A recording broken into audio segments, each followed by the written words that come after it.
తెలంగాణ రాష్ట్రంలో ఎన్ని కాంగ్రెస్ పార్టీలు ఉన్నాయో ఎరికేనా మీకు? ఏంది తెలవదా?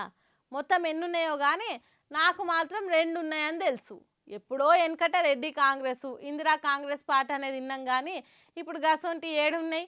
ఉన్నది ఒకటే కాంగ్రెస్ పార్టీ, అదే తెలంగాణనే వెళుతున్నది అంటారా? అయితే మీరు ఈ ముచ్చట మాత్రం పక్కా చూడాల్సిందే.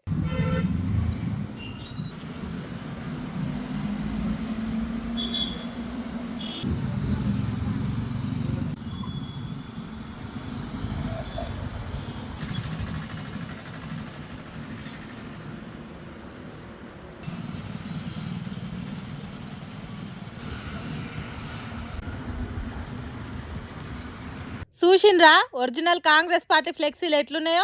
ఒరిజినల్ అంటే పక్కా ఒరిజినల్.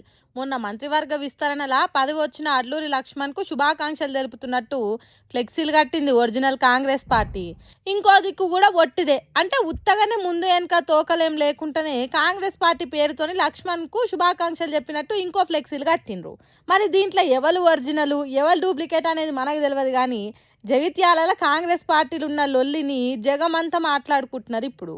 ఈ నడుమ జగిత్యాల లీడర్ జీవన్ రెడ్డి కాంగ్రెస్ పార్టీకి అంటనట్టు ఉంటున్నాడు కదా. హాగో వాళ్ళ వర్గం కార్యకర్తలు ఇట్లా ఫ్లెక్సీలు కట్టిండ్రట. ఎన్నికలలో కాంగ్రెస్ పార్టీ నుంచి జీవన్ రెడ్డి మీద పోటీ చేసి బీఆర్ఎస్ పార్టీ తరపున సంజయ్ కుమార్ గెలిచిండు. తర్వాత మళ్ళీ అదే కాంగ్రెస్ పార్టీలో చేరిండు. అప్పటి నుంచి జీవన్ రెడ్డి జీవం లేకుండా అవుతున్నాడు. ఎన్నో రోజుల నుంచి పార్టీలు ఉన్న నన్నే పక్కకు పెడతారా, నా మీద పోటీ చేసి గెలిచినోన్నే పార్టీలకు తీసుకుంటారా అన్నట్టు అలిగిండు జీవన్ రెడ్డి.